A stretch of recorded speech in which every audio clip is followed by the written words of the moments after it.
Hey, this is Wes, W3KW. Welcome to the shack. On the bench is my Knight T-150A transmitter restoration. In the previous video, I discovered that the meter shunt in here had been replaced and there was evidence of an explosion in there. Whoever restored it or repaired it used this giant 210-watt, 20-ohm resistor package here to get down to 10 ohms, which is what the manual states that the shunt should be.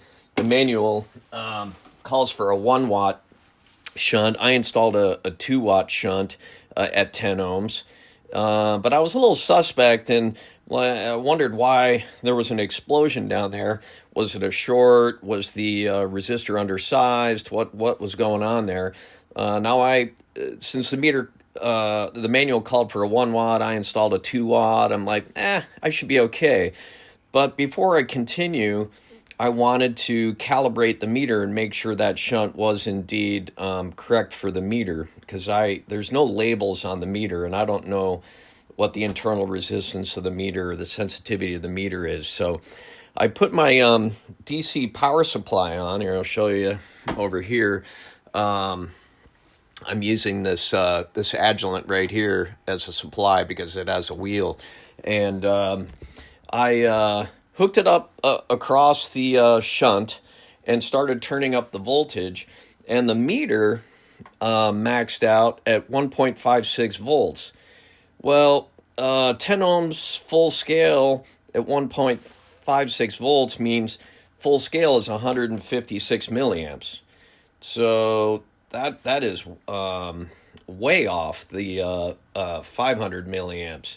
So I recalculated, just divided 500 milliamps by 156 milliamps to get 3.2 ohms. The closest I could get was a 3-ohm resistor. And this isn't a scientific instrument. I really don't care as long as it's close. I just don't want to have any major exceedances that might hurt the transmitter. So I installed the 3-ohm shunt, and let me show you on the schematic what I'm talking about here. All right, here we are in front of the schematic. Here's the meter and the meter selector switch. And the meter shunt of 10 ohms is right here. It's right in the supply line to the plates. And normally I would just disconnect the wire here somewhere and put an ammeter in series because it's safe to do so. There's no RF here. This is just pure DC. This giant RF choke prevents any RF from coming back down through. Remember, RF, when it sees an inductor, sees a brick wall. DC can pass. DC sees it basically as a short. But this RF choke forces the RF in this direction through this coupling capacitor and on through the tank circuit here, or the LC network. So the beauty of this situation is, and that's where I placed the DC power to see what the meter was. But I want to verify it using the radio or the transmitter that I'm actually getting what I think I'm getting. And what we can do is split this line and put an ammeter in there. Or check this out. There's a junction right here that uses an octal socket to make this little jump. So I've removed the octal socket, and we're going to put a jumper across pins 2 and 3 because they're jumpered here and need that for operation. And we'll put the ammeter in series right here with the plate circuit. And then we'll compare it to what we're seeing on the meter here. Okay, so I have the power supply on, and I have the leads from the power supply across the shunt. And right now, I've got, let's get you a little bit better view of that. I've got just under 100 milliamps on this outer scale is the one, 0 to 500 is the one we're looking at. And I have the meter at 0.075 amps. So that's 75% of 100 milliamps. That's pretty good. Now I'll start increasing the voltage, which is increasing the amperage, and I'll go right to 2.5 milliamps right there, and see where we're at. That is darn close. Check that out. You can probably see that. So it looks like the shunt I have in there is perfect. But of course, this is under scientific scrutiny, if you will.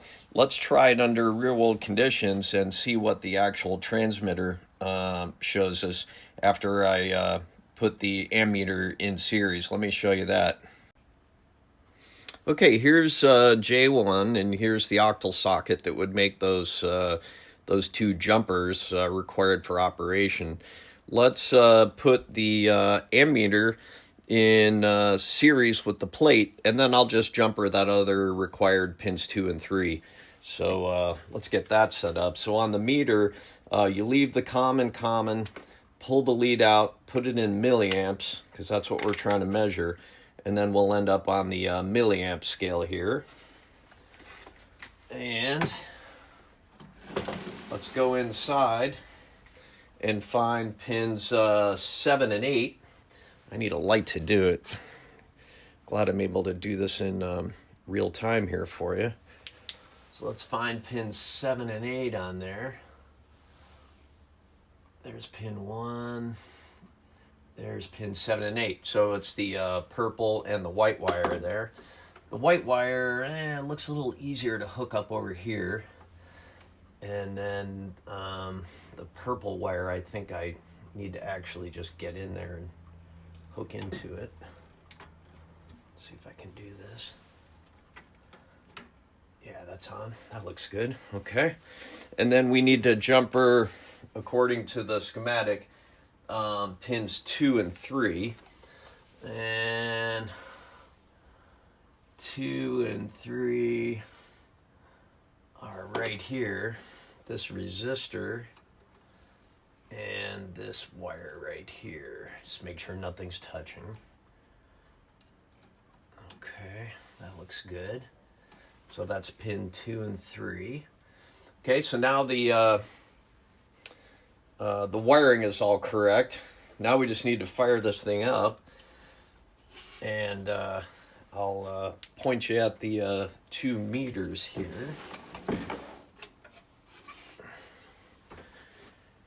Right. Let's plug it in. We're on a variac here.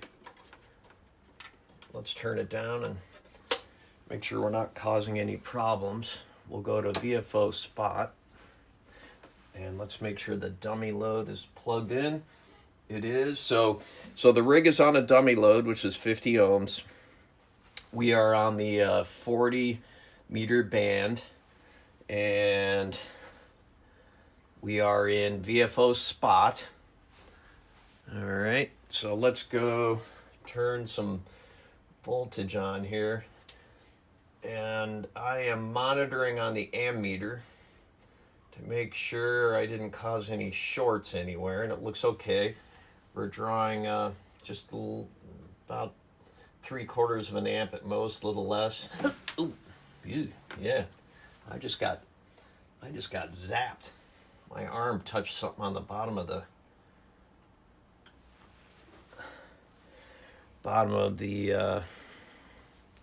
rig here, so be super careful. That was an amateur mistake there. Okay, so it looks like we're powered up. Let me hit the key here.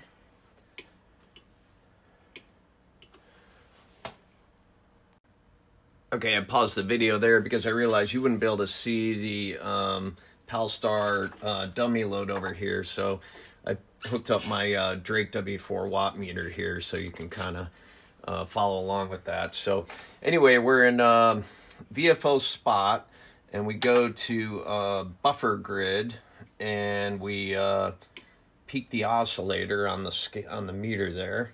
Now this is not using the shunt at all yet. Then you go to final grid in VFO spot, and you check the buffer tune And it says 2 milliamps is enough. I mean, I'm at 6 right there, which should be plenty, but that's as low as I can get it, actually. All right, and then we go to AM, and then we'll adjust the final tune and load. We'll also watch the meter and the meter over here. Well, I have to go to relative output on here first, and then we'll switch back over to that meter. So, but you can watch the meter there. That should still deflect, I think. Yeah. Okay, so let's tune this thing up. I'm in relative output here. And I'm looking to peak the meter there. That looks pretty good, and I'm double checking on the watt meter here, looking to peak it. All right, and that's in AM. So now we go to CW, and we should see a significant improvement here in RF output. Just peek that out. That's pretty good, actually. Okay. All right, I've got it peaked out. It looks like it's around 70 watts. Oop, back that off. Okay, and let's go to final plate and see how well we did. 176 milliamps, and that's about the same on the scale here. Let me give you a close-up of that so you can see it.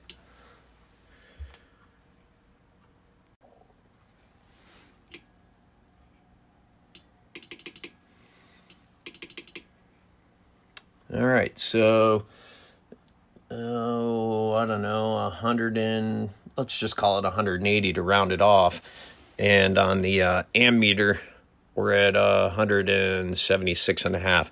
I would call that certainly close enough. The point is to not damage anything by exceeding the plate current limits, which the manual says 250. And clearly, I'm unable, even after peaking this out, I am unable to get even close to that. So yeah, I'm a little bit low maybe, but I'm pretty close to the prescribed output, 70 watts. It might be peaking a hair higher than that, but we really should be closer to 100 watts. So maybe we still have some work cut out for us, but I think the meter is certainly right where it needs to be. And this was a good well, let's see, safety demonstration, if you will. Be very careful working around these things. You know, I got zapped by something on the other side. It was, just close, but you could tell there was something there. So just be careful out there when you're working on these things. High voltages are present, and they can be lethal. So just be real careful. Anyway, thanks for following along. Smash the like button, subscribe, and then you won't miss any of the future buffooneries by W3KW. All right. Thanks for following along.